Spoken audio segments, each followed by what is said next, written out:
Elastic Database Pool on Azure SQL Database Service. We are going to talk about Azure SQL Database Elastic Pool deployment option. This is an interesting deployment option which can help you save a lot of money. We will see when it makes sense to choose Elastic Pools as your preferred deployment option. And we will go through demo to provision Elastic Pool where we will be creating multiple databases and will configure them in Elastic Pool. Alright, so let's get into it.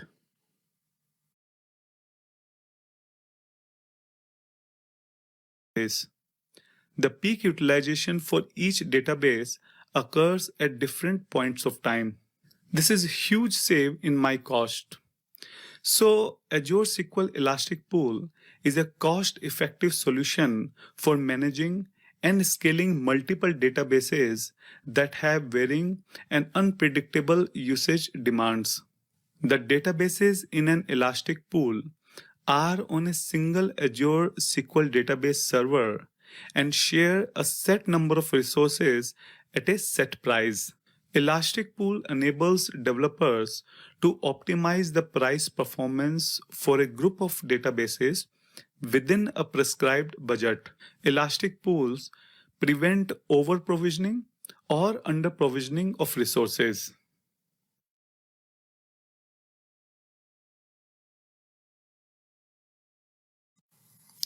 Welcome everyone. In this demo, we are going to provision another Azure SQL Database deployment option. And this is going to be Elastic Pool. So to do so, I'm going to create multiple Azure SQL database single databases and then add them to a new Elastic Pool. So let's get started. Let's click on SQL databases. So I'm going to create 3 Azure SQL database single instances. So let me click on add and quickly provision them. So first let me give the name of resource group, and I will be putting all of these 3 new databases into this resource group so that, as you know, it will be easy to clean up in the end. So let's give this first database name and create a new server.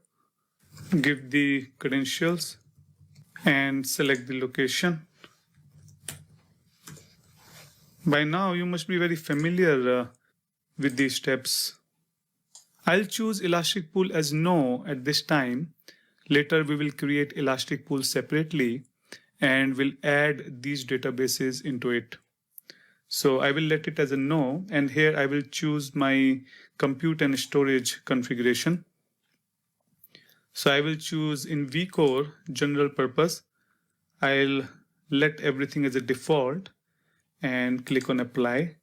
And in the networking, I will leave it as a default, all other settings as a default, no tags, review and create. And as you can see, it will cost me $426 per month, but we are going to delete this after this demo. Other settings looks good, so I will create it here. Now it will take a few minutes before it create this first database. And I will pause the video here and come back soon. All right, so our first database deployment has completed. Let's go to the go to resources. And we can see this is the portal of our first database. Let's go to the server. And we can see we have DBs 1001 into this database server, and we also have option to add new database here. So now I will create the second database here. I will give name DB1002. I will leave it as a blank database, and here I have an option to choose server, and I'm going to create this second database into the same server. And again the Elastic Pool. Now I have the option to add this databases into an Elastic Pool by choosing yes for this radio button. Choosing yes will cause a new elastic pool to get created. This single database to be placed inside it. However, I don't want to do that at this step, so I'm choosing no. We will later create elastic pools separately. So let's click on configuring the database, and I'm going to choose the DTU based purchasing model, and I will go with the standard pricing tier, apply, and I'm not going to touch any of the defaults. So let's just click on OK, and it will create another database, my second database, into the same first server. Okay, so meanwhile, this second database is getting provision, we can go ahead and create our third database. So I will go to Home, go to Databases, click on Add to create new database.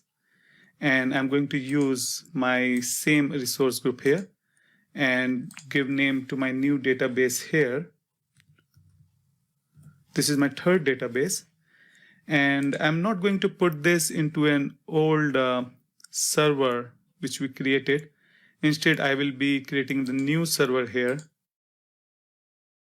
And I will be giving my administrative passwords here and choose location as a central US. Click on OK. So I have created a new logical server for this new database. I'm not going to put this inside an elastic pool, and let's configure this. And I'm going to choose vCore based general purpose model. Click on apply, review and create. I'll choose all other settings as a default. I'm not going to change anything, and create this. All right, my third database is ready. So let's go ahead and see what we have so far by clicking on SQL Databases. So I can see that we have 3 Azure SQL Database single database instances created: DB1001, DB1002, and DB1003. And DB1001 and 1002 are placed inside a server 1001, and DB1003 is placed inside a server 1002. Also, DB1001 and 1003 are using a vCore based purchasing model, and database 1002 is using the DTU based purchasing model.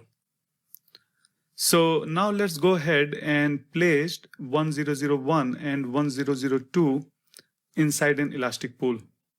So let's click on my services, all services, and search for elastic pool, SQL elastic pools, and let's click on add to create a new elastic pool. And I will be putting this elastic pool into the same resource group. Let's give a name, and here I can see both the servers which I have created, but I want to put this elastic pool into a 1001 server. If you remember, in 1001 server, we have 2 databases, and both of these databases we want to put into this elastic pool. So elastic pool has to be a part of the same database server. So now let's go to the compute and storage to configure that. By clicking on configuring elastic pool, I can see a very similar screen comparing to the screen I saw for single databases. I can switch between vCore and DTU based purchasing model. The first difference, if you have noted, between elastic pool and single database is that you don't have a hyperscale as a pricing tier available to you. You also don't have the serverless compute options here. So here I want to make sure that vCore general purpose Gen 5 is selected. And if you can see here, I have option. It is asking me if I already have a SQL Server license I want to use. The answer is no. And here I can choose how many vCores I want to assign to my elastic pool. These virtual cores and storage will be assigned to elastic pool. I'm going to leave the number of vCore to 2 and also the storage to 8 GB. Let's click on Database tab, and at the moment I don't have any databases added to this pool. We will do that shortly. So let's go back to the pool setting and click on Apply and click on Tags. I don't want to put any tag at this point. Review and Create. You can review all the settings and just click on Create. And let's wait for our Elastic Pool to get provision. All right, my Elastic Pool is ready. Let's click on Go to Resources. So now I'm ready to add my existing databases to this pool. I also have option to click on Create a Database and add a new database, which will be added to this pool. Let's cancel that. To add existing databases, let's click on Configure. So in this tab, you can change the amount of resources you assigned to your Elastic Pool. Let's click on Databases and click on Add Databases. And here I can see all single databases in the same logical server. Let's choose both and click on Apply. So I have two Azure SQL single databases added to my Elastic Pool. If you remember, we created a third database 1003, which we couldn't see that in this list. Why is that? The reason is that 1003 was created in a separate logical database server. So it can't be used for an Elastic Pool on a different logical server. You can simply migrate the database to a logical 1001 server and then add it to this Elastic Pool. So now I have selected the databases I want to add to this Elastic Pool. Let's click on Save and wait for the provisioning to complete. Looks like our databases are moved to the Elastic Pool. So let's go ahead and take a look. Click on SQL Server, SQL Databases, and here we can see all our three databases. So you can see databases 1001 and 1002 are inside an Elastic Pool now. And the pricing tier for both of them is Elastic General Purpose. And DB1003 is still an Azure SQL Database single database, and it is using the vCore based purchasing model. So I want to talk a little bit more about scaling now. Let's say you have a single database or Elastic Pool and you realize that you need more resources assigned to this database. You could do that easily within Azure Portal or using PowerShell. So let's go ahead and try the Azure Portal option, DB1003. We are going to go ahead and scale this database. The current purchasing model is vCore based and the pricing tier is general purpose. So let's click on that and go to Configure. And so here I can see the familiar screen I saw before when provisioning this database. I can easily go ahead and change the pricing tier to hyperscale, or I can change the compute tier to the serverless, or amount of virtual core I can change by just sliding this bar, or storage I can change. I can even go back and choose the DTU purchasing model if I want. So let's go back to the vCore. The thing I'm going to do here is increase the vCores I'm giving to my database from 2 to 8 vCores. And as you can see, changing this slider is going to change the price automatically, and now I will have to pay $1,687 for 8 virtual cores. So let's go ahead and click on Apply. All right, scaling is completed. So let's go ahead and see all our databases. And if you can see, database 1003 is now having 8 virtual cores here. You can also confirm that by going to the database, click on Configure, and you can see now we have 8 virtual cores assigned to this database. So in this demo, we discussed how we can create different databases and assign them to one Elastic Pool, and then how we can scale the performance, the pricing tier for one database or the elastic pool in itself. So I want to conclude this demo by deleting all we have created during this demo. So if you remember, we have created all our resources into this resource group. So I will just click on that. And if you can see, here we have database 1, 2, 3, all the servers, elastic pool, everything here in this resource group. So I will delete this resource group, confirm the name, and click on delete. And within few minutes, this will delete all the resources which we created during this demo. Thank you very much.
Hello everyone.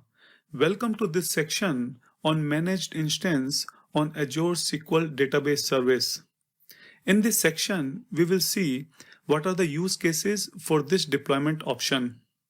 We will discuss migration options and service tiers for Managed Instance.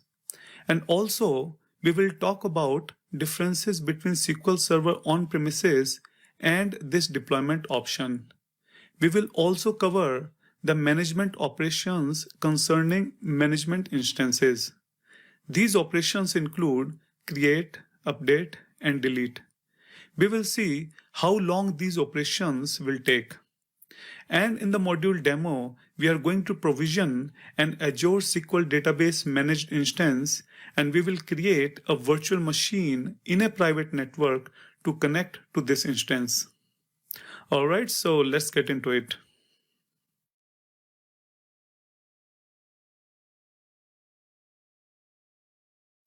In the previous module, we learned about the first two deployment options for Azure SQL Database. The single database deployment option is an isolated database that is perfect for applications that need a single data source. The Elastic Pool deployment option hosts a collection of single databases with a shared set of resources, such as CPU or memory. You can use this deployment option to control your cost for a group of databases with a specific usage pattern. The focus of this module is a third deployment option, which is Managed Instance. Managed instances are a set of databases that can be used together and allows easy migration of on-premises and LAS databases to Azure SQL Database. So the managed instance is a deployment option of Azure SQL Database providing near 100% compatibility with the latest SQL Server on-premises. So what do you think would be the main use case of this deployment option? So as you saw, Azure SQL Database Managed Instance has nearly 100% compatibility with the latest SQL Server on-premises. This allows the existing SQL Server customers to lift and shift their on-premises applications with minimal changes and migrate them to Azure SQL Database. This deployment option provides a native virtual network implementation. When you are provisioning an Azure SQL Database managed instance, you have to specify a virtual network, which will be used for the SQL database. Only resources within that virtual machine are allowed to communicate with this database instance. So far, we could get all these features by deploying an Azure virtual machine and installing SQL Server on it. This is the last scenario, which is one of the database offering by Microsoft Azure. So, what is the biggest benefit of using managed instance? Managed instance preserves all the past capabilities that reduce management overhead. So by using this deployment option, you are having the best of both worlds. You get the flexibility of last scenario, which enables you to migrate your on-premises applications to Azure SQL Database easily. And being a PaaS offering, you don't need to spend tons of your time managing this Azure SQL Database instance. So let's recap what we have learned so far and see what is the main use case of this deployment option.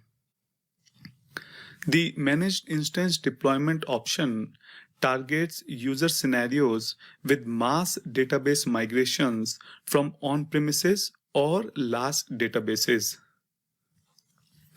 I would go with other Azure SQL Database deployment options, for example, single database or elastic pool, when I am creating a brand new application with an empty database.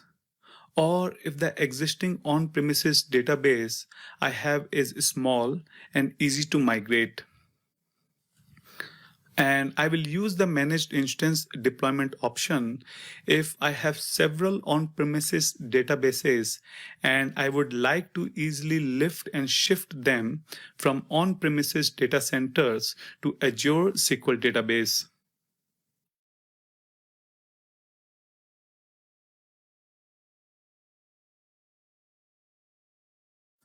So Azure SQL Database Managed Instance is near 100% compatible with on-premises SQL Server.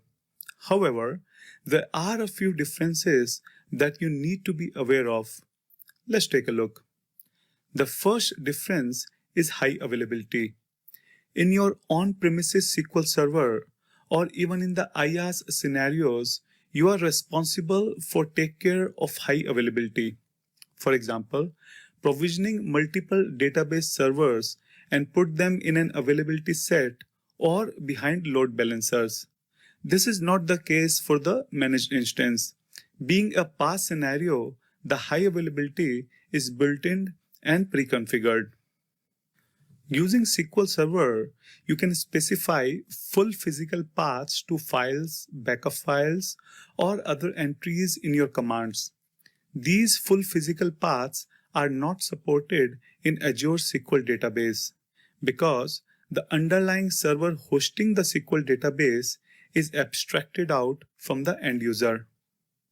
In Microsoft SQL Server, you could use Windows Authentication.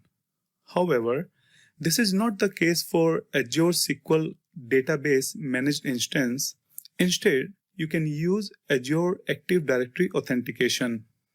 Also, the XTP file groups and in-memory online transaction processing objects are automatically managed.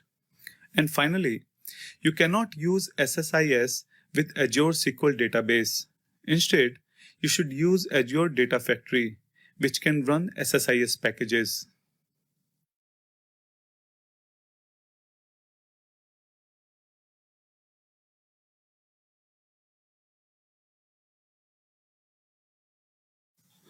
In this lesson, we will discuss how we can migrate our on-premises databases to managed instance. Managed instance has built-in features for high availability, which can take care of some of your regular DBA activities. Therefore, some instance level data does not need to be migrated, such as maintenance jobs for regular backups or always on configuration.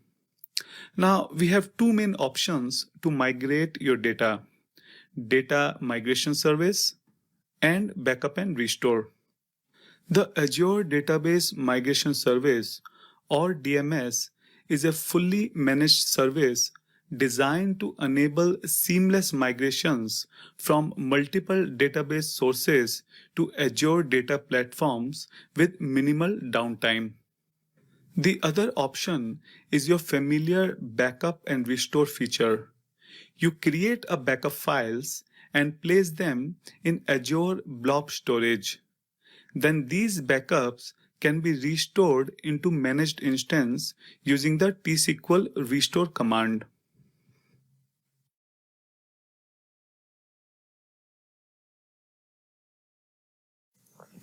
Managed instance is also offering different service tiers: general purpose and business critical. Let's have a quick comparison between the features of these two service tiers. The general purpose service tier can be used for business applications with typical performance requirements. On the other hand, business critical service tier should be used for business applications with highest performance requirements. Both general purpose and business critical offers 4 nines availability and enable you to independently select storage and compute. The general purpose service tier uses high performance Azure Blob storage up to 8 terabyte. The business critical service tier, on the other hand, uses super fast local SSD storage. You can get up to 1 terabyte for generation 4 and up to 4 terabyte for generation 5. You get built-in high availability for the general purpose service tier. For business critical, you also get built-in high availability based on always on availability groups. In business critical, on top of high availability, you get an additional read-only database replica, which you can use for reporting or other read-only workloads. This can dramatically improve the performance of your database.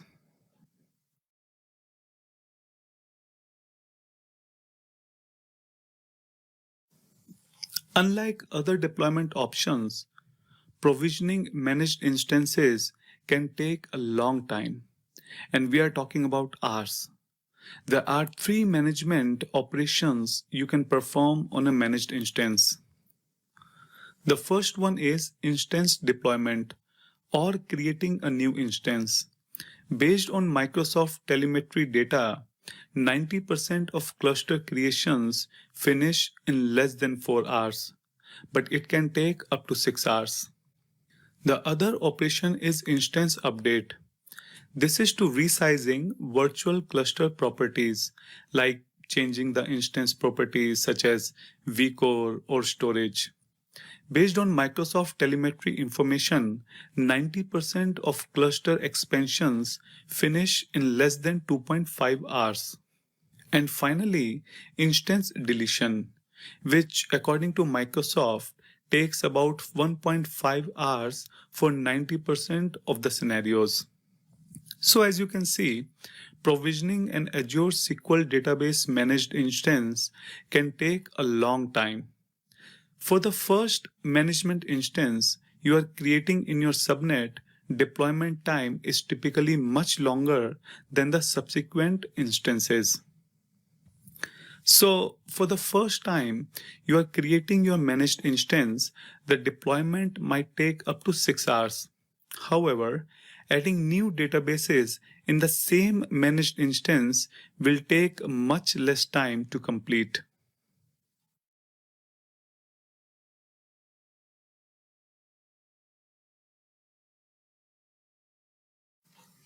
Welcome back. In this demo, we are going to provision an Azure SQL Database managed instance. And then we are going to use a virtual machine to connect to this database server. And if you see, I have already created my managed instance server because the provisioning could take hours. It takes generally 3 to 6 hours. However, I'm going to take you over all the steps, necessary steps to provision a new one. So let's go ahead. So if you go to the database category, you won't find the managed instance option here. So let me click on all services and search for managed instance. And I see here SQL managed instance. So let's click on that. And here I can see my already provisioned instance. We will get back to this instance shortly. First, let's go ahead and take a look at the steps to provision a new managed instance. So let's click on Add. First, we specify the subscription, and I only have one subscription, and then resource group. So let me create a new resource group here, rg_mi_db. And again, the same thing, everything related to this demo, I want to create under this resource group so that at the end of the demo, I will delete this resource group, which will delete all the created resources. Now let me give name to my managed instance DB and choose the central US as my location. And now here we have option to click on the pricing tier and adjust the pricing tier for your managed instance. So let's click on that. And here you can choose between general purpose or business critical service tiers. I'm going to go with general purpose, generation 5. And I'm going to change the number of cores from 8 to 4 and change the storage to 32 GB. And you can see with this configuration, my monthly cost will be around $841. And again, here we have option to choose if I already have an existing license, which I don't. So I will leave it as a no and click on apply. Now, if you go below, I have to choose here the admin account. All right, so now next go to the networking. So in this step, I need to specify a virtual network to be used with my managed instance. I can choose a default virtual network created, or I can create a new one. Here the Microsoft has already created a new virtual network with a single subnet and has also applied all the requirement configurations setting for managed instance for me. So basically, I don't have to do anything unless I have very specific setting requirement for my environment. And in the next step, as you can see, we have to choose the connection type. The option you have are proxy and the redirect. The redirect option results in improved latency because you are directly talking to your SQL database instance. However, you need to open a range of ports in addition to the default SQL database port 1433. The proxy mode enables proxy connectivity to managed instance, and it requires only port 1433 to be open. I'm going to leave this setting connection type to proxy now, and we can always change it later if required. Now, next we have is the public endpoint. You use this option to enable data access for clients outside the connected virtual networks. So if I check this checkbox, I can decide which services I would like to allow access from. You can choose between Azure services, internet, and also you can choose to have no access from outside. In my case, I am going to uncheck this option and enable private access to my SQL managed instance. Now go to the next additional settings, and I don't want to change anything here. And here you also have geo replication setting. This gives you option to automatically recover your database from a secondary region in case of full or partial loss of your SQL database service in the primary region. So we can also change this later if required. Let's quickly review and create. And we can quickly review all the settings, all the options we have just chosen. And you can see it will cost me $841.10 per month. And if you just click on create, it will provision your SQL database managed instance. The similar instance I created today morning, and it took me almost 3.5 hours to complete. So now I will continue recording this demo using the managed instance which I already created. So let's assume that we waited for about 3 hours and our deployment is completed. So now let's go ahead and connect to our already created managed instance. I will go to my resource group and I created my managed instance under this resource group. You can see I have managed instance with the name MI108, and here I'm landed into my managed instance dashboard. So first, let's go ahead and click on virtual network options, and as you can see, I can go ahead and enable the public endpoint here. I also have option to change the connection type if I need to, but we are going to leave all the options as they are for now and discard all the changes and go back to the overview. So the next thing we need to do is to create a new virtual machine inside the virtual network we used with our SQL managed instance. We can use the virtual machine as a jump box to connect to our managed instance. And if you take a look at the link on the top of the page, it reads your managed instance is ready. Click here to get started. By clicking on that, you will be redirected to this page, which takes you over the steps you need to do to use your managed instance. The first step is to create a virtual machine. The second step is to connect to the virtual machine using the RDP. And the third step is to run SQL Server Management Studio from within the virtual machine and connect to the managed instance. It even gives you this PowerShell script you need to run to create this virtual machine. But we are going to use the portal to do so. So let's go ahead and create a virtual machine. So I will click on create a resource. I will search for SQL Server.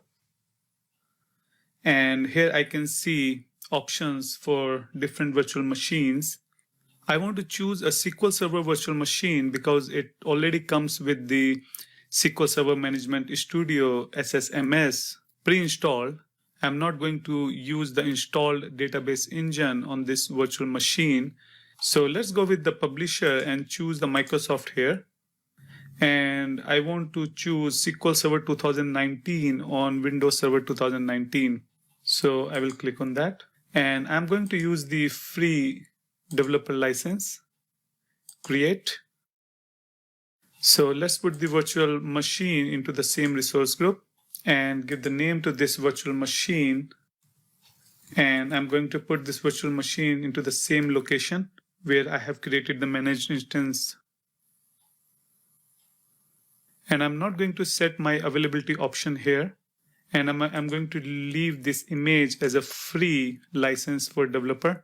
And let's change the size of the machine. And I'm going to change it to B4MS version. Here, click select. Let's create the administrative account. And we are planning to RDP to this machine. So we need to go ahead and make sure the remote desktop port is selected here. Do I already have a window license? No. Let's go to the disk. And here I have a couple of options. And I want to select standard SSD. Let's go to the networking. And here I need to make sure that this virtual machine is created inside our managed instance virtual network. So let's select a VNet MI108. In the next step, we need to set the subnet for our virtual machine. So we already have one subnet in the managed instance network, and it is already dedicated to the Azure SQL Database instance. We cannot use it for our virtual machine, so we need to create a new one. So click on Manage Subnet Configuration, and let's create a new one. Add subnet. I'll give it a name subnet virtual machine 108, and we will leave the address range as it is. And I'm also going to leave all other defaults as they are and click on OK. And let's wait for the subnets to get created. And here we go. So let's choose this subnet for our virtual machine. And also we want to make sure that this virtual machine has a public IP so that we can connect to it from the internet. And I'm not going to assign any security group to this time. However, for the production system, you might want to make sure the appropriate security group is assigned to either the network interface of this virtual machine or the subnet, including this virtual machine. And I will leave all other settings as a default and we'll go to the management. Again, I will not change anything. Here you can see that they have created by default storage account also. And I will go to advanced. Again, I don't want to change anything. Let's go to SQL Server Settings. I'm not going to use SQL Server on this machine, so I'm not going to change any of the defaults here. So let's go to the tags, review and create. And let's create this virtual machine here. It will take few minutes. So let's wait for that time. All right, so my virtual machine is created. So let's click on go to resources and take a look. So far I have created my Azure SQL Database managed instance and my virtual machine. And in my virtual machine, SQL Server Management Studio already installed. I optionally used a SQL Server virtual machine image so that I don't have to install SSMS manually. Alternatively, you can provision a window virtual machine and install SQL Server Management on it. So here I will click on connect and download my RDP file. And I will click on it to connect. And I will use my credentials which I have given while provisioning my database. Click on yes. And here you can see I'm able to connect. All right, so I'm in. Let's start it. Let's search for SQL Server Management Studio. And here we have SQL Server Management Studio. Let's open this. And now here we need to give the server name of managed instance. So let's go back to the portal and let me go back to my resource group and my managed instance. And here I have the server name. So I can copy it here. Or alternatively, you can also go to the quick start and you can also see the server name here. You can copy from here also. Now let's go back to our virtual machine and paste this server name here and try to connect using your SQL Server credential. And if you see, if you go to the database, we don't have any database here. Now let's quickly go back to the Azure Portal. And if we go to the overview, here we have option to add new database. So let's add new database MI108108 and click on OK. So let's wait for the database to get provisioned. All right, it looks like my new database is created. So let's go back to the virtual machine and refresh my database here. And you can see the newly created database here. I can go ahead and start working with this database now. Now, if you want, you can add more database into this server. So for example, let's go back to the Azure Portal and add another database here, MI1002. and click on OK. All right, so it seems like my another database is also created. Now let's go back to the virtual machine once again. And if you refresh the database here, you can see my another newly created database. And these databases now are ready to start working on. So if you remember what we did in this demo, we created a managed instance into a particular virtual network. Within same virtual network, we created a virtual machine, and using that virtual machine as a jump box and the SSMS within that virtual machine, we are trying to connect with the managed instance.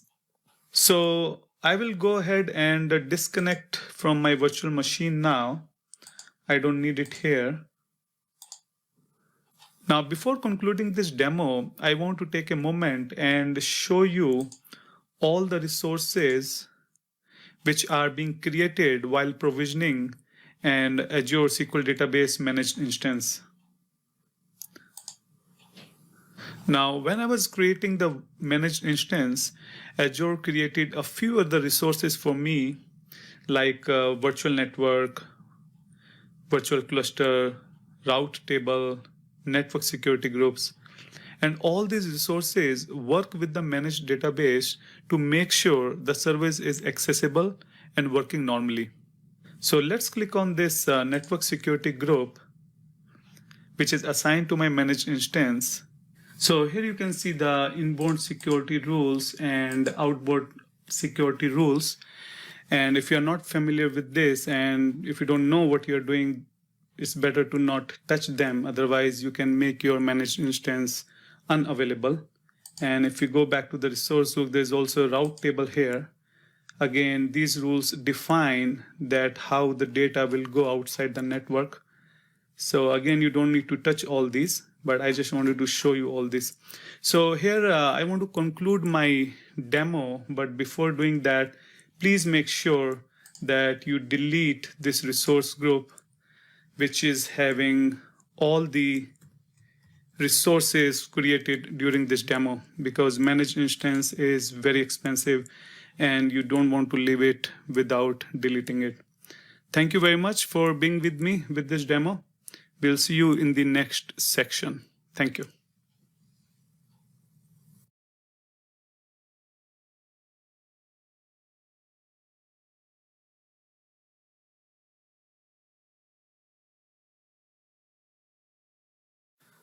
Hello everyone, welcome to this section.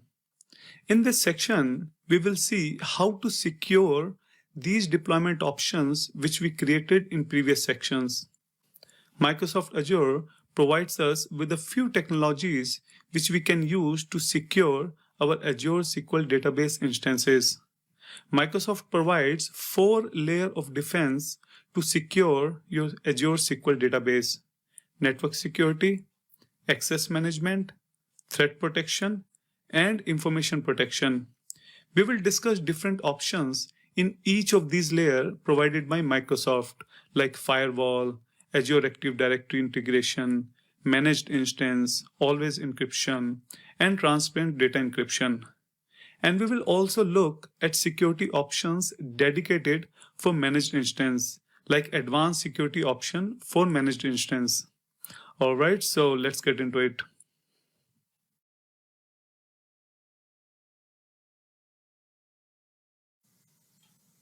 Let's see how we can secure Azure SQL Database instances. Microsoft Azure provides 4 layers of defense to secure your Azure SQL Database. The first aspect is network security. So you can make sure only requests which are coming from valid IP addresses can access your database. You can configure access management to your Azure SQL Database instance as well.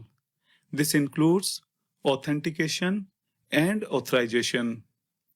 Microsoft Azure can constantly monitor the traffic to your Azure SQL Database and look for suspicious patterns and provide threat protection. And finally, you can protect the data in your Azure SQL Database using information protection and encryption techniques. Let's take a look at each of these categories in a little bit more details. Network security. To help protect customer data, Azure Firewalls prevent network access to the database server until access is explicitly granted based on either IP address or Azure Virtual Network traffic origin. You can define firewall rules on this server. This way, you can grant access to databases based on the originating IP address of each request. Also, Azure SQL Database Firewall enables you to only accept requests originated from subnets inside a virtual network. This gives you the flexibility to make your Azure SQL Database instance private and only enable applications or resources within a specific subnet to access the database resources. Access management. Authentication is a process of authenticating the user who he is claiming to be. Azure SQL Database supports two types of authentication: SQL authentication and Azure Active Directory authentication. In SQL authentication, while creating database server, we provide server admin login with username and password, and then use them in our client application to connect to the database.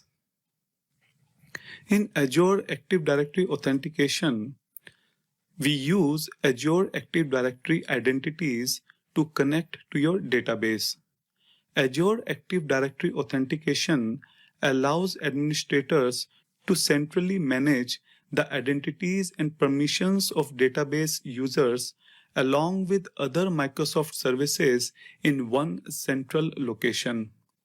This includes the minimization of password storage and enables centralized password rotation policies. Authorization. Authorization refers to the permissions assigned to a user within an Azure SQL database and determines what the user is allowed to do. Permissions are controlled by adding user accounts to a database roles and assigning database level permission to those roles, or by granting the user certain object level permissions. For example, row level security. Azure SQL Database supports row level security as well. So you can control access to rows in a table based on the role of the user. So this way, less privileged users won't be able to see some rows in a specific table. Threat detection. SQL Database secures customer data by providing threat detection capabilities through auditing. Auditing allows users to monitor ongoing database activities as well as analyze and investigate historical activities to identify potential threats or suspected abuse and security violations. SQL auditing in Azure Monitor Logs and Event Hubs tracks database activities and helps maintaining compliance with security standards. You can also utilize advanced threat protection. This technology analyzes your SQL Server logs to detect unusual behaviors and potentially harmful attempts to access or exploit databases. You can create alerts for suspicious activities such as SQL injection or potential data infiltration or different attacks like brute force attacks or for different anomalies in access patterns to catch privilege escalations and breached credentials use. And finally, Azure SQL Database supports a few information protection and encryption technologies. So first of all, the data in motion is always encrypted using transport layer security or TLS. This ensures all data is encrypted in transit between the client and server, irrespective of the setting of encrypt or trust server certificate in the connection string. Next is TDE, or Transparent Data Encryption. This technology encrypts the raw files, such as database files and backup files on Azure servers. This way, your data is protected from offline access in case the database files are compromised. In Azure, all newly created SQL databases are encrypted by default using the AES encryption algorithms. And finally, all the encryption keys are stored in a Azure Key Vault and are protected from unauthorized access. Dynamic data masking protects sensitive data by masking it from non-privileged users. An example of this sensitive data would be like credit card numbers or salary numbers. Any non-privileged user trying to query this data will see the masked version of the original data. Security management. There are two more services which are part of ADS, or Advanced Data Security: Vulnerability Assessment and Data Discovery and Classification.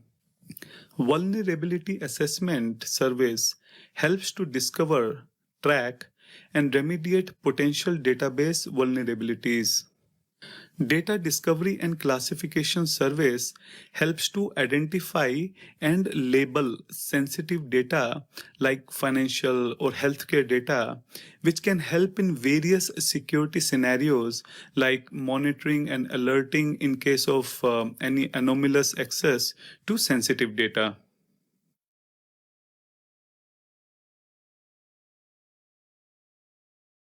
All database security technologies we discussed earlier will apply to all deployment options of Azure SQL Database, including the managed instance. Managed Instance Advanced Security. The feature you are seeing here are only available to the managed instance deployment option. So your managed instance is deployed into a virtual network. You can connect your on-premises environment to this virtual network using VPN or access route. And this gives your on-premises application a quick and secure way to communicate with Azure SQL Database Managed Instance. By default, the Managed Instance SQL endpoint is only exposed through a private IP address. This allows safe connectivity from private Azure and also hybrid networks. Also, your Azure SQL Database Managed Instance is deployed to a single tenant environment. This means dedicated underlying infrastructure, including compute and storage. This is another level of security.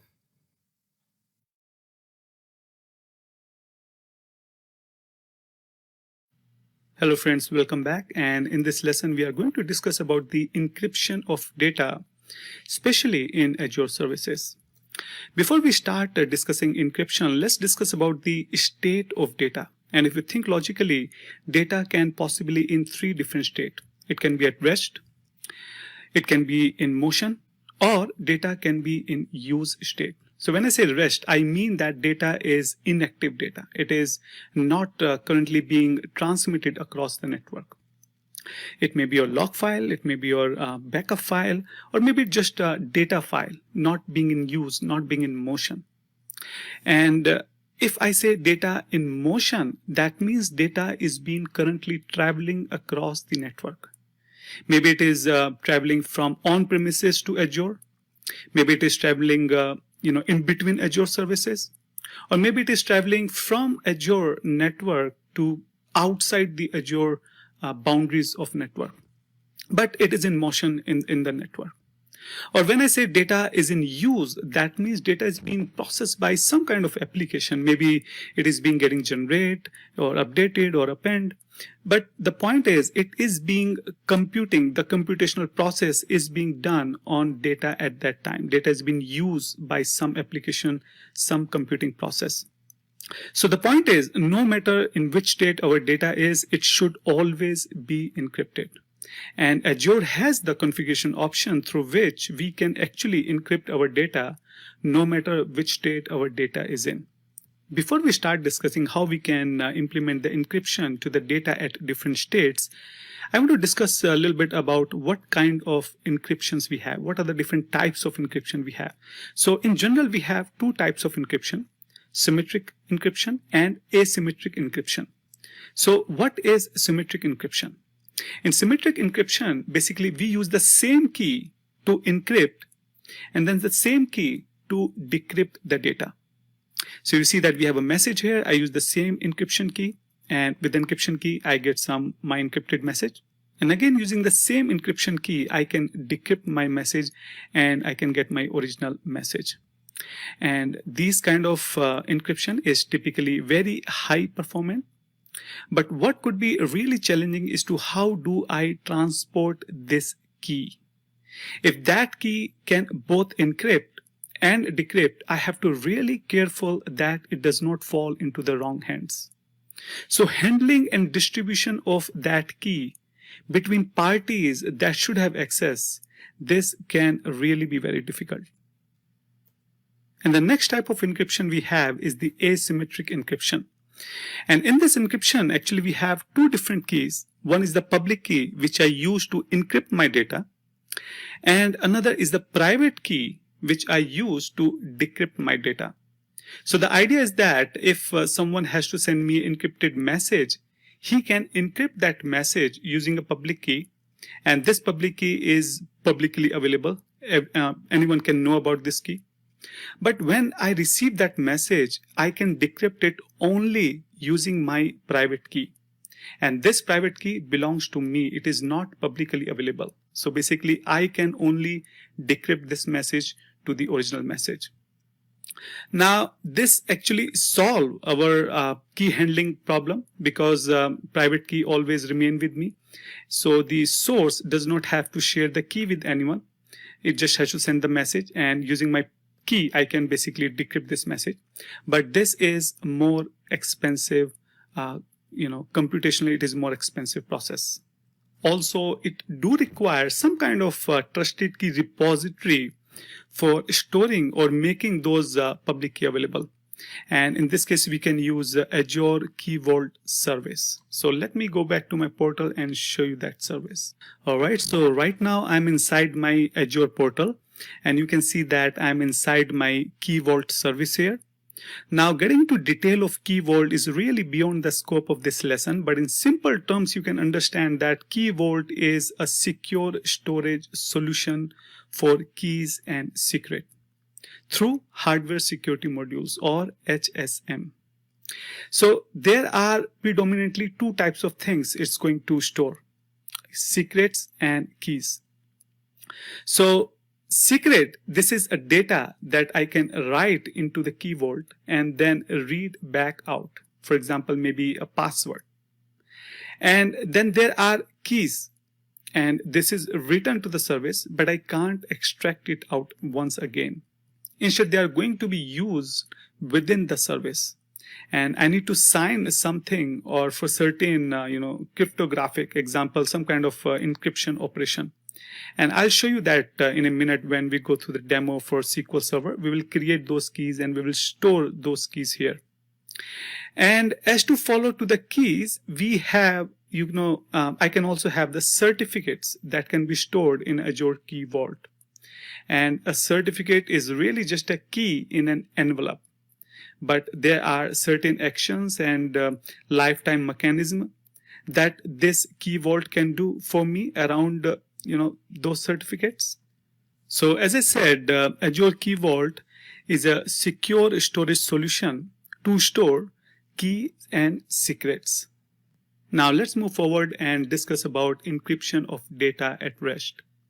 Now we need to understand that all the Azure data services encrypt data at rest by default. You do not have to do anything. In some of the services, you can manually off that encryption. And in some of the services, you even do not have option to off that encryption. It is mandatory to have that encryption. And I'll go through all these different services and show you where this option is. But before that, we need to understand that it uses 256-bit AES encryption to encrypt the data in Azure services, data services. And basically, the only option you have is to choose whether you want to use the Microsoft default key or you want to provide your own key. That is the only option you have when we talk about encryption in rest, encryption of data at rest. Now let me show you different services and show you where you can actually configure this option of encryption. All right, so I'm back to my portal here, and right now I'm inside my blob storage. And in the blob storage, if I go below, I should be able to see the option of encryption under setting. And if I go here in the encryption, you can see that it is by default enabled to have the encryption of data at rest. Now, you even do not have to off that encryption, to disable that encryption. Basically, all you can do is to choose whether you want to use the Microsoft managed key, which is the default key provided by Microsoft, and Microsoft is going to manage this key. You don't have to do anything here. Or other option you have is to use the custom managed key, which you will provide and you will store at the key vault. So if I choose customer managed key here, I have option to choose key vault and a particular key I want to use as my personal, customer key. So if I choose key vault here, this is my subscription and this is my key vault service. And I have as of now 3 keys available. I can use any one of these key and I can save it. Basically I can select it, and now the system will use this key to encrypt this data. Or I can just leave Microsoft managed key as a default. Now, if I go back to the Lake 2, basically Data Lake Gen 2 storage here, I have very similar setting here. If I go under the settings, I can see the encryption. And once again, you can see that my data in Data Lake is encrypted. And once again, I do not have option to disable it, or the only option I have is to choose whether I want to use the Microsoft managed key or customer managed key. Now, if I go to my SQL service, this is my SQL database. And if I go below here, under security, you can see I have transparent data encryption. And once again, the same thing is by default on, but here you also have option to off this data encryption. Now, if I go here, this is my Synapse, this is my Synapse SQL pool, and once again under security, I have this very similar option, transparent data encryption, and this will encrypt the data at rest. And once again, I have option to on or off. I mean, by default it was on, and if required, I can off this data encryption. Now you may be thinking that here we do not have option to choose Microsoft key or the Microsoft as a default key or the customer key. But for that, actually, I have to go to my SQL Server. So if I go to the overview here, and if I go to the server here on which we have this database, under the security, I have this option of transparent data encryption. And here we have option to use whether the Microsoft service managed key or we can use the customer managed key. So we can have this setting at the server level. And the same case for the data pool also, SQL, Synapse SQL pool. Now here is my Cosmos DB. And in the Cosmos DB, you will not find this encryption option itself. There is no encryption option here. Even if you search here, there's no encryption option here. The point is, data in Cosmos DB encrypted at rest, at motion, and in use without your interference. now Cosmos DB here not even giving you option to choose anything. So it is by default encrypted in Cosmos DB without even giving you option to change it or even to show you that option in Cosmos DB. Now let's move forward and talk about encryption of data in motion. Now when we talk about data in motion, there can actually be two possibilities. The one is data is in motion over the internet, maybe in between Azure services, or data may be moving from on-premises to the services in virtual network. Now any communication over the internet to Azure services is typically encrypted by SSL TLS protocol. Now this gives us protection without really having to manually do anything. This is encrypted by default. We do not have to do anything. Now if we talk about data from on-premises when it is communicating to the services in virtual network, then we should think about utilizing either site-to-site VPN or point-to-site VPN. And when it's just a machine connecting to a virtual network, or ideally we can also talk about the express route where I have that private connection from on-premises to my Azure services. Additionally, with express route, in addition to private peering where I connect my IP space to one or more virtual networks, I can also do Microsoft peering. And this is where other services like storage service or Azure SQL Database or Cosmos DB, etc., they will also be advertised over that express route connection. And so instead of getting to those services via internet, I'll go via my private express route connection. And by default, this express route communication, because it's a private connection, it is not encrypted, and it doesn't have to be because it's a private connection. It's not traveling over a public network. However, depending on the workload, that workload could then be encrypted via SSL or TLS. Alright, I'm back to my portal once again, and once again if I go to the blob storage, inside the configuration, I have this option to enable, this is already enabled, but I have option to disable or enable secure transfer required configuration. And for store services, actually I can configure them to always require secure transfer. Even for example, if I'm accessing a storage service from within the same region as where the storage account exists. Similarly, if I go to the data lake account, actually data lake and blob storage, they have very similar services, almost all of them very similar services. So once again, if I go to the configuration, I can see secure transfer required, and if I want, I can enable this secure transfer. Now I'll show you in a minute how we can have the secure transfer in SQL Server and data pool. But before that, once again, I want to go to this Cosmos DB, and I want to stress the point here that in Cosmos DB, we do not have option to enable or disable this secure transfer. So once again, Cosmos DB is actually very easy to use because all user data stored in Azure Cosmos DB is encrypted at rest or in transport, and you don't have to take any action. Another way to put this in that encryption at rest is always on by default. There are no control to turn it off or on. And Cosmos DB is also using AES 256 encryption on all regions wherever your account is running. Now let's talk about how we can encrypt the data in motion in SQL Server and Data Warehouse, SQL Data Warehouse or Synapse SQL Pool. Alright, so in SQL Server, let me go to the overview here, and actually this is SQL Server, so let me go back to my SQL databases here. I have the SQL database, and inside overview, I have option here to select my server name. And if I go back to my SQL Server Management Studio and connect with this server name, I'll show you always encrypted option of SQL database.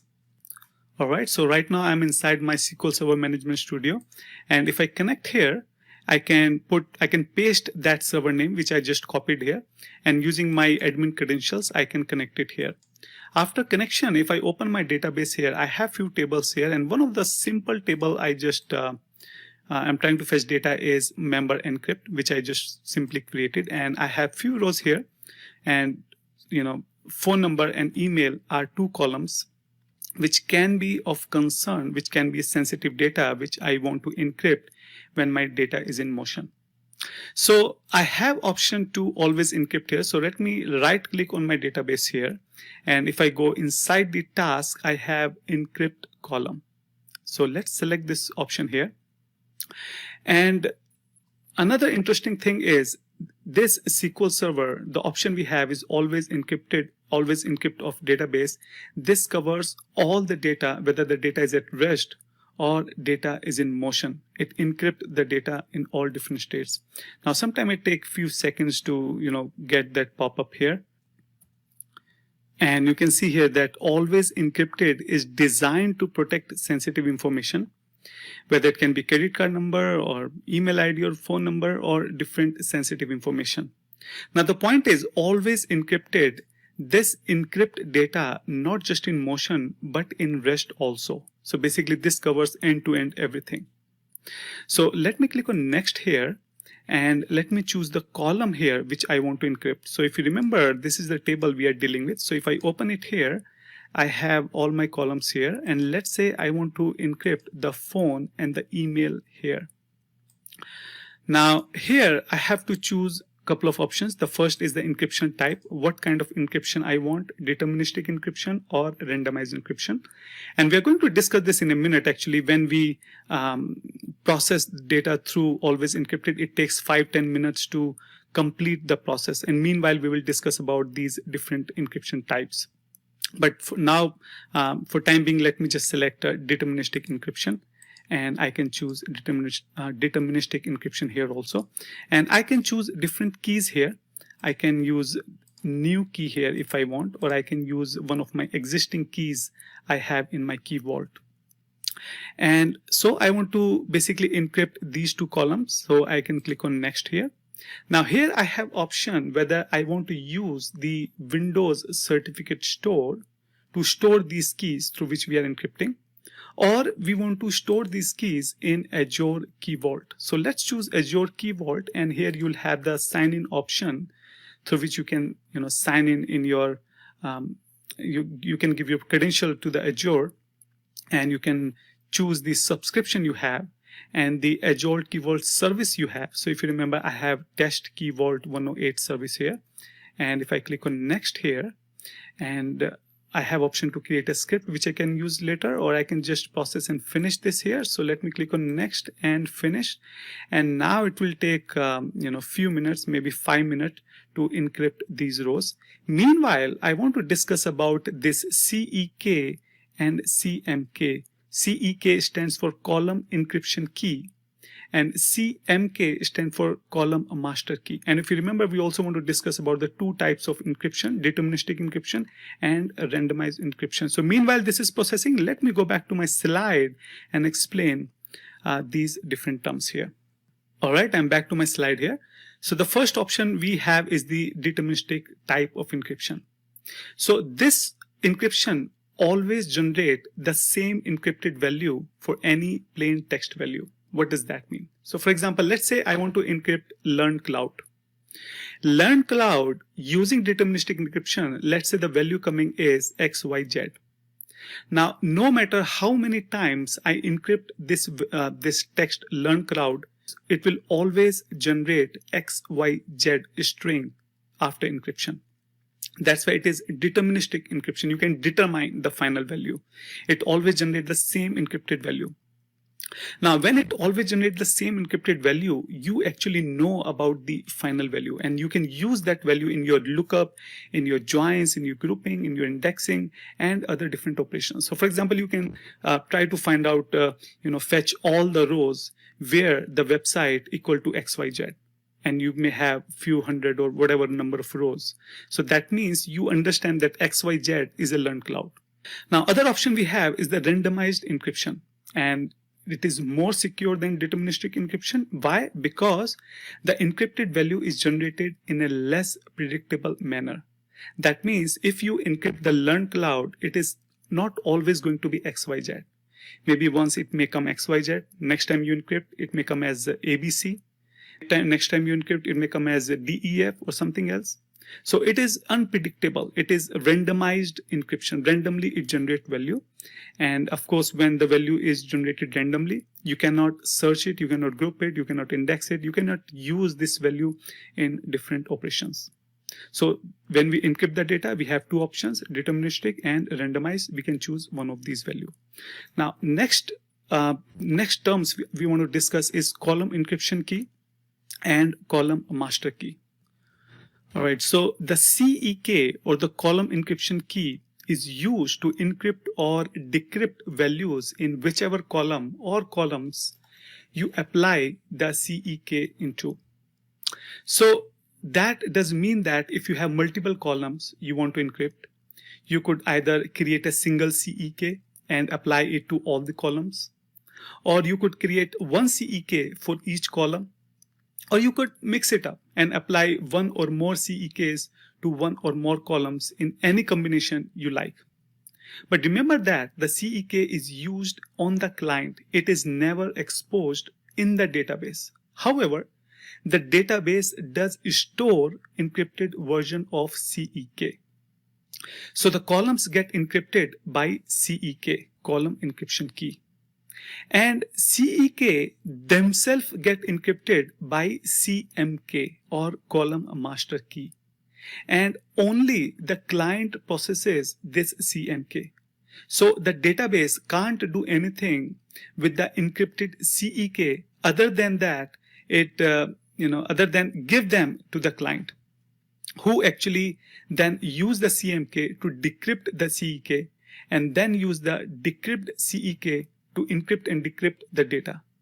Now if I've confused you, understand in a simple way that data in the database encrypted by the key, which is column encryption key. This key itself is encrypted by column master key. Now client has column master key.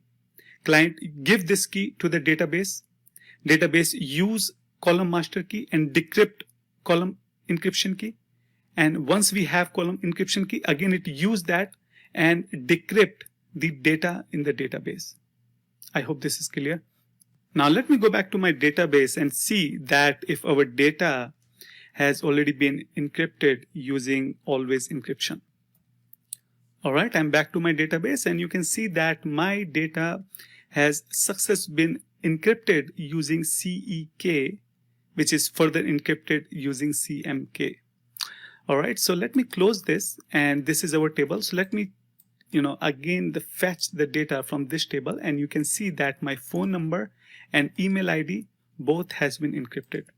And now this was the always encrypted option. That means data encrypted not just at rest, but also in motion. It is encrypted end to end. And exact same process we can use to encrypt the data in Azure SQL Data Warehouse or Azure Synapse Data Pool table. The columns in the table in Azure SQL Data Warehouse. And before I wrap up this lesson, I just want to make sure that you configure Key Vault to have the right access. So let me go back to my portal and show you how you can configure Key Vault. All right, so I'm into my Key Vault here. And under settings, you see here the access policies we have. And if I go inside the access policy, under key permission, you want to make sure that you have all the cryptographic operations related access. So you want to make sure that you have all these decrypt, encrypt, unwrap key, wrap key, all these should be checked. If not, then you can check this and you can save this. So if you do not have these permissions, you will get some kind of access related error. So I hope by end of this lesson, you have a little bit more understanding about how we can encrypt data in Azure data related services. Thank you.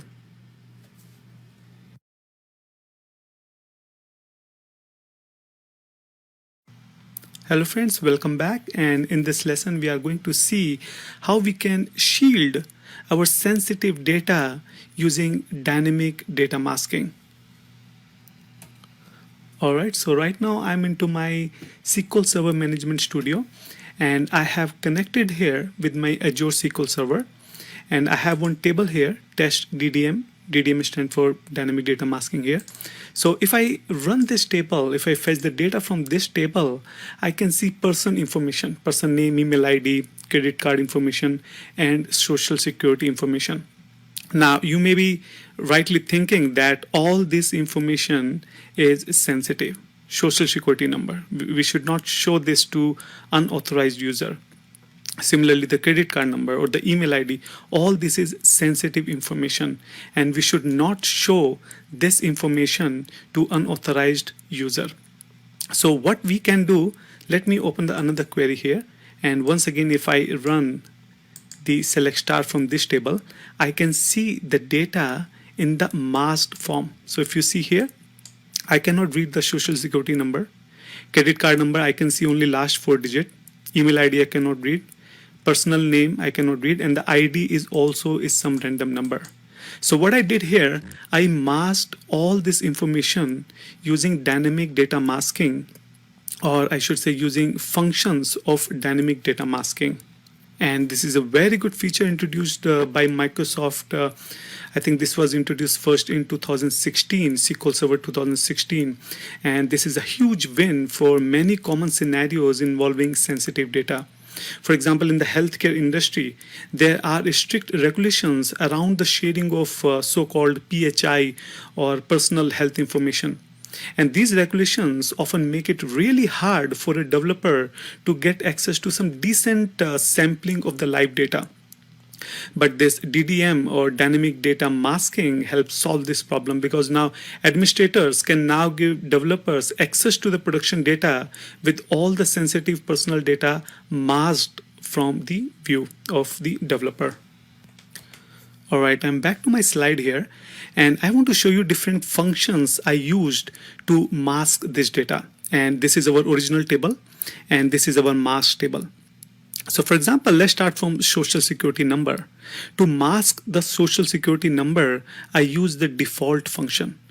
Now, default function can be used on any string or any number, and it completely masks that string. Or if it is a numeric value, let's say if there's a number here, age or maybe price or something, it will change that number to the 0. So all you will see here, the 0. And if I go to the extreme left here, I have the ID here, and you can see that in the original table, ID value was 1. And I use the function here, random number function. In random number function, you give the minimum and maximum value as the parameter, and it will randomly generate the number between those values. So in our case, when I was creating this, I gave the number 1,000 and 10,000. And so all these numbers generated between that range. Now the difference between random number and the default function is that random number works only with the numeric value, like integers. It does not work with the string. But the default function works almost all types of data, all data types. Now the next function we have is the custom string function, which I used for the person name. And with the name, as you can see that this is the string function, you can apply only on the string value. You cannot apply this function on the numeric value. And in this function, you can choose to have number of characters in the start and number of characters in the end to display. And you can also choose that in between with what character you want to mask the string. So while creating this, I choose the 1 character in the start and 1 in the end. And that's why you can see that for the Anup Kumar, I have A and R in the first as a last character. And in between, I have XXX, which I choose to mask this data. So once again, string function can be used only with the string. Now we have 2 more specialized functions. One is the email function and one is the credit card function. And these functions are kind of specially designed to mask the email and the credit card number. But the same result you can also achieve by a string function. What I mean is that the email function does not check whether this is specifically the email address. What it all does is it takes the first character of the string, it displays that, and it displays the last 4 character or the .com value of all the email address. So basically the same result you can also achieve using custom string function, where you can show to have the first character and the last 4 character. But anyway, we have this function specially for email addresses, so we can use that directly. Similarly, the credit card function, it shows the last 4 digit of the credit card here. So this function, once again, is especially designed for credit card values. All right, so now let me go to the portal and show you how we can use the masking functions to mask the columns of our table. So let me go back to my portal. All right, so now I'm inside my Azure portal, and you can see that right now I'm connected with my SQL database, and the name of that is SQL DB 108. Now I want to connect with this database using SQL Server Management Studio. So I can copy the server name from here and go back to my Management Studio and try to connect with this server using my admin credentials. All right, so I'm into my SQL Server Management Studio here, and I will connect with the server which I just copied. So I will paste that server name here, and I will use my admin credentials to connect with this server here.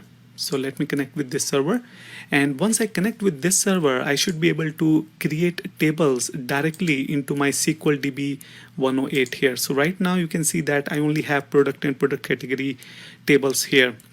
So I have this query here, which you can find in your demo resources, and I want to create this same table, test DDM, into SQL DB 108 database. So I will execute this, and this has created the table.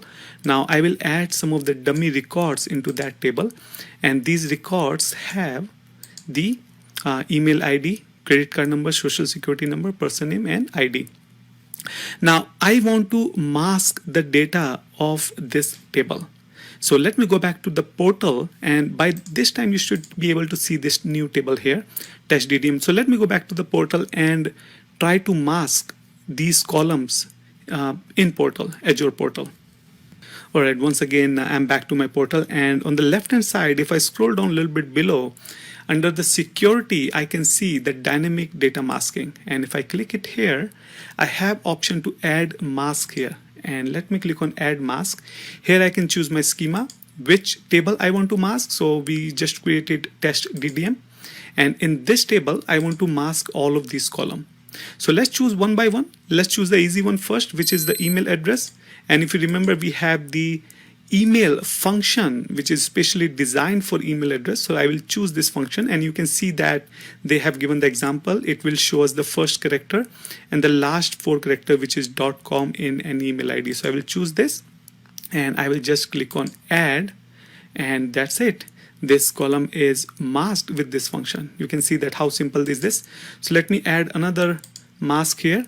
I will once again choose the table here, and this time let's choose the credit card number, because this is the second easiest thing we have, because we already have this function which is designed for credit card number, and it will show us the last 4 digits. So let me add that here also. Now once again click on add here, and once again I will choose the table here. Now let's say I want to mask the social security number, and which function we should choose here. So let's choose the default value here, and if I choose the default, because this is the string, this is the varchar type, it will show me XXXX. In case of number, if social security number will be saved as some kind of numeric value, it will show me as a 0 here. In case of date, let's say there's some column of date type, it will just show me 1/1900 for all the dates. So this is the string, and we are expecting to have XXXX here. So let me click on add here, and once again add one more mask, and this time we will choose the, let's say, person name here. And for person name, we want to use the string function. And for string function, if you remember, we discussed that we have to select the number of digits we want to show in the start. So let's say we say 2. and number of suffix, so suffix and prefix we choose here, and with what character we want to pad it here. So I can choose, let's say, XX here. So click on add here, and we have the last column available. So let me quickly choose that also. So ID is the column, and for this I'm going to use the random number. This number is this function is especially designed for numeric values. This does not work with any other data type. And let me choose the range here from 2. So I can say, let's say, from 99 to 999. So this will generate the random number between this range, 99 to 999. So let me click on add here, and you can see that we have masked all our columns here with almost all different functions here. And I will click on save here, and it will take a second to save all these masked value. It has already done so. So let me go back to my Management Studio and try to access this table, and we are hoping to see the masking data here. All right, so we are back to Management Studio, and this is our table, test DDM. So let's select this table and let's see. Whoa, we do not have the masking data. Why is it that? It is because right now I'm accessing this table using my admin account. You can see here Ishant was the admin user for this account, and admin user have the full privilege to see the data. So what we have to do, we have to create another user which does not have the privilege access, which is not the admin, and we'll try to access this table using that user to see that if the data is really masked. So let me create another user here. So you have this create login test, learn cloud is the username, and this is the password, and you have to run this in the master database. So I will click here, and I already have this command here, and you can see that I have connected with the master here. And when I click this, when I click on execute, it has created the login here. Now the next step will be to create the user based on this login. So I will run this command in the SQL DB 108. All right, so let me execute this, and this has created a user for Learn Cloud. And now let me add this user in the role member. So let me click here, and now this user is a part of data reader role in our database. Now let me try to connect with this database, with this server, using this brand new user here. So let me copy the password here, which I'm going to need in a minute. So let me once again connect with the same server. Username is this new one, Learn Cloud, and the password I can paste here, which I just copied from here. And let's say connect. Now this will connect this existing database server using this new user, which is not an admin user. This is not the privileged user, and we will try to access the same table using this user, and we are hoping to see the masked data from this user. It may take few seconds here. Let me just stop the recording to avoid the delay in your hearing. All right, so I have connected using the new user, and let me open a new query here, and let me do the select star from this table here. And now you can see the masked data here. Now if you see, I am now here connected with the Learn Cloud. If you see this down below here on the right hand side, my current user is Learn Cloud, and this is not a privileged user, this is not the admin user, and that's why when I fetch the data using this user from this table test DDM, I can see the masked data here. If I still use my admin user, for example, this is the admin user. One second, this is the admin user. You can see here the Ishant. And if I select the data from this table, I can still see the original data.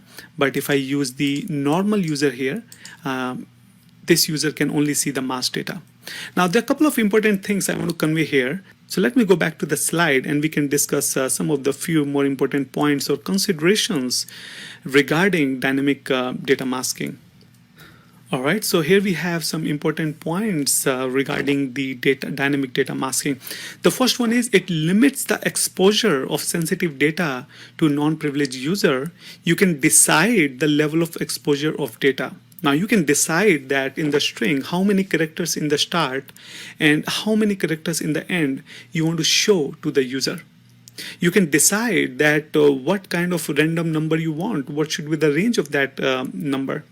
You can decide in the string, in the number, or using different function, you can decide the level of exposure you want to give to the user. Now the next point is no change in the physical layer. Now this is important. In dynamic data masking, we are not changing the data in the database. Data in the database is still saved in the original format, in the original data format, data type. But when user read that data on the fly, it actually masks and show the user that masking data. So make sure you understand that this is not the data encryption where you actually change the data at the physical layer. This is the masking which is done on the fly when user actually fetch the data. Now the next point is also very important to understand that dynamic data masking handled internally by SQL Server. So there is no additional development effort needed at application level. There is no extra code you have to write to do the masking. You just define your mask function as we just did in the Azure, and then you are done. There is no extra effort, extra coding, extra development. There's nothing required. You just define the function and that's it. Now, another very important point is this dynamic data masking is not foolproof masking. It should not be your primary security, primary way to secure your data. If user has access to run ad hoc queries to the database, user can still fetch that data using brute force techniques or using different techniques. So let me show you that quick through the demo here. So for example, I'm once again connected using the Learn Cloud user, and I can see the mask data here. Now let's say I want to see that if there is any user with the name person. So I can say where person name like, and I can say, let's say Rahul. And if I execute here, I can still see that record. So it is still able to find out whether the person matching with the name of the Rahul. So similarly, let's say if we have the salary here, you can narrow down that your records, your fetch data. You can see that where the salary is between this and this, and then you can see that data, or you can see the social security number with the social security number like this.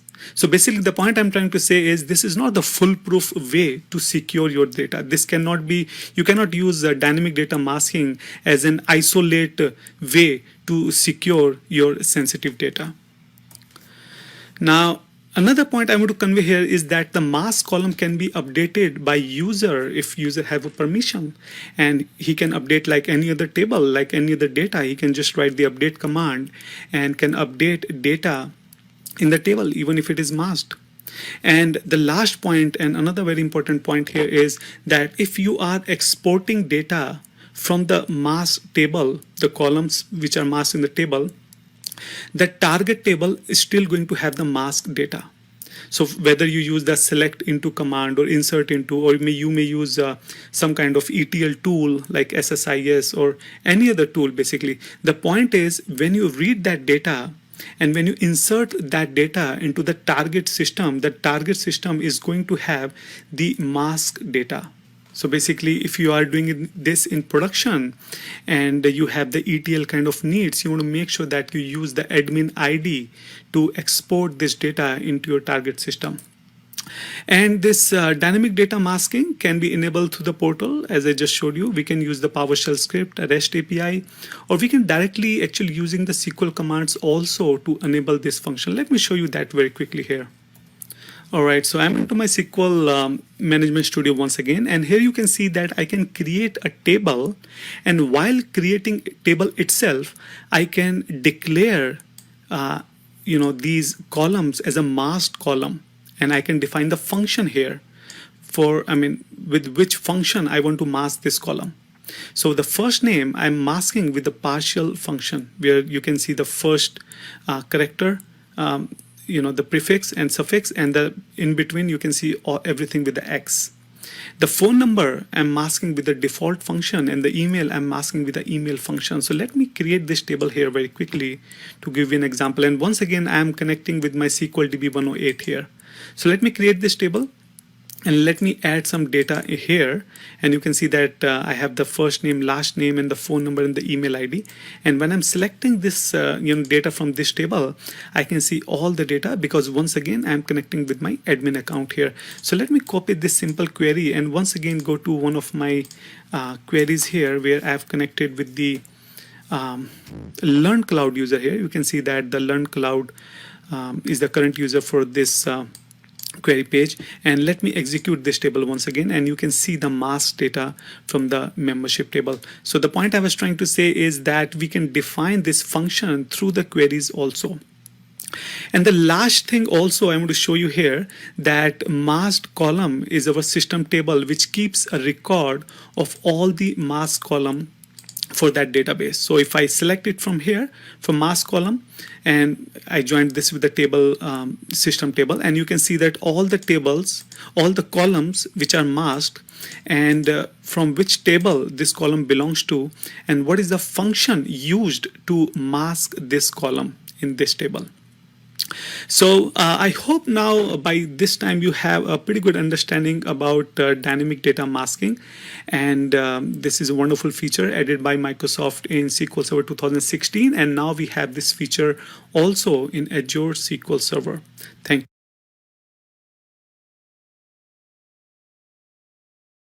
Hello friends, welcome back, and in this lesson I want to talk about high availability and disaster recovery. Now, this is an important topic from certification point of view. And before I jump into non-relational and relational options for high availability and disaster recovery, I want to make sure that we understand the difference between these two. So let's first talk about high availability. So high availability means that our application should remain available in case of any interruption within a particular region. So the idea is that our application should have multiple instances, and they should be connected with each other using load balancer.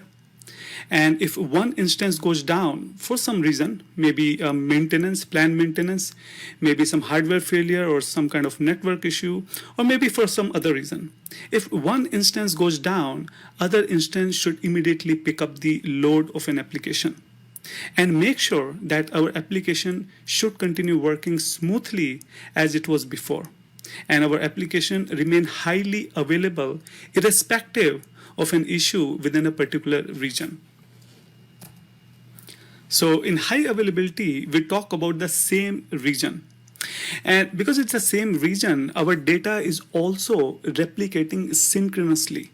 So that means there's no expected data loss.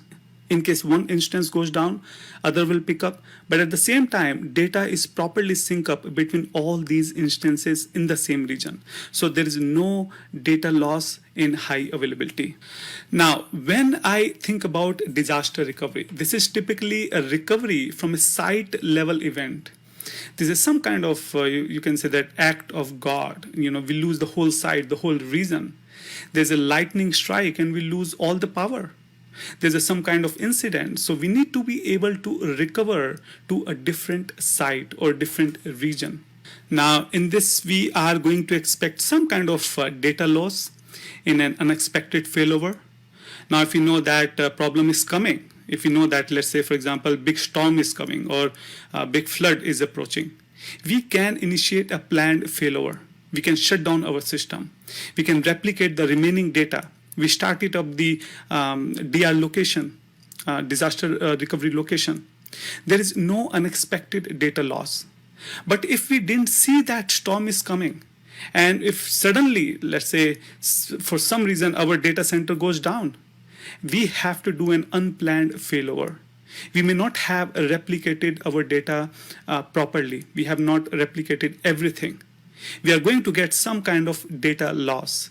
And this is where we have that recovery time objective, RTO, how quickly we can get up and running, or recovery point objective, RPO, How much data are we allowed to lose in this worst case scenario? And I'm going to discuss more about Rto and Rpo in the next lesson.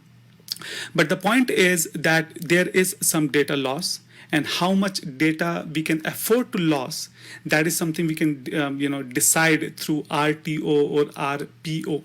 So high availability means that this problem within a region and our application continue working.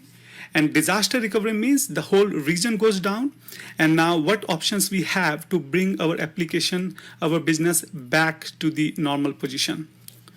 Now, I want to talk a little bit more about what can go wrong to a little bit broaden our understanding. So maybe we can have a hardware problem, CPU can fail, memory, controllers, disk fail all the time, server can fail, power supply unit can fail, entire rack could fail. Top of the rack maybe some kind of switch or some kind of AC or power or water, something can fail. People often don't understand, but data centers have generators. They have the UPS. They can run for a period of time without power. But many need a water for the cooling. And if the water is unavailable, you are done. So all of these things can go wrong. Now, software goes wrong aplenty. An application can crash, an OS could crash. There could be a bug. There could be some kind of corruption. All of these things can impact our site. Every system may be fine. Every rack is running, no app is crashing, but I have lost my link to the internet. And the whole purpose of my data center is to provide a service out to the internet. I've seen organizations where they have some kind of redundant network connectivity, and then it all goes down because there are some kind of road work done outside their building, and it's a single conduct bringing in both their internet providers, and they're down. That's a disaster. So even though everything is sitting in that data center perfectly, happily working, but it's of no use whatsoever. So I have to fail over to another location that may have some kind of connectivity issue. What about if entire site goes down? I lose power, or maybe because of some bad weather, or maybe some reason the entire site goes down. Or I may lose the entire region. I may have a flooding, some kind of earthquake. Right now, there's a big fire in Oregon going on at the time of this recording. So entire region may go down if we have any data center in that location. And what about human error? This is actually a big one, actually. A lot of outages you will see are through human error. And it's amazing, the smallest little thing can cause a massive scope of outage. Networking is a huge one out there. Someone makes a slightly wrong configuration to a router, and that router trickles down to all other routers, and soon enough you'll realize that I have knocked out the entire location, entire region. That is the possibility. So people make mistake. That could be a reason for that could be a considerable reason for disaster recovery solution.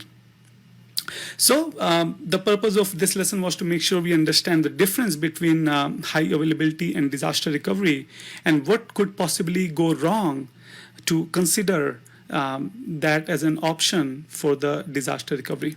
I hope now we have good understanding between these two. Thank you.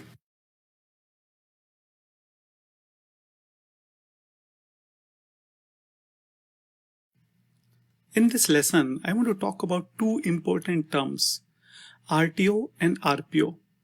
Both of these terms are related to disaster recovery and important from certification point of view. So we are going to see what are these and what is the difference between these two.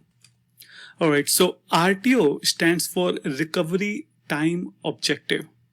So when it comes to defining an RTO for your application, this is the maximum acceptable time that your application can be unavailable after some kind of incident. So this might be a failure of a specific Azure region, or an Azure service may go down offline. So for example, you can say that we can only have our application down for 90 minutes. Otherwise, it is going to impact our business. So we are going to define the RTO of 90 minutes. And we need to make sure that we can get the application back up and running in that time window. Now, one of the things you want to keep in mind is that lower the RTO, the more aggressive the recovery process needs to be. So if you have a lower RTO like 90 minutes, that actually a pretty small window to get everything up and back and running. So for example, let's say that your application is running in the West Coast in the Azure platform, and you're running in one of the West Coast regions, and there's an earthquake, and that takes out the entire West Coast. Now you have got to fail the application over to maybe to the East Coast. So if you had to do that, 90 minutes to restore from scratch, restore the server from backup, and things like that, it's probably not going to happen. So in that model, with a lower RTO of 90 minutes, you are probably going to need a warm standby running in an alternate region to protect against that regional outage scenario. So what I mean by when I say warm standby, that means you would probably need a server already up and running to basically mirror what you have in the West Coast. Or in your production environment, you may want to have replicating your data over there in a near real time. So basically you have a warm environment or pre-provisioned environment in an alternate region where you can start failing over and meet that RTO objective of 90 minutes. Now, RPO is the maximum duration of data loss that is acceptable during a disaster. So for example, you might have a single server with a standalone database, and every hour you cut backups, but there's no replication of data. There's no secondary server. It's just a single database. Now you have got hourly backup. So with that setup, your RPO of that database would be 60 minutes. However, your business may require a lower RPO for that particular data set. So you may need to replicate from one database to the secondary database so you can actually have a smaller RPO window for that recovery. So keep in mind that if you require a lower RPO, you're going to have to design accordingly. And again, nobody can really tell you what the RPO or RTO should be for your business. This is going to be something you have to determine based on the requirements of your business. So once again, RTO means maximum acceptable time for which your application can be unavailable. And RPO means maximum duration of data loss that is acceptable for your application during such kind of disasters. Thank you.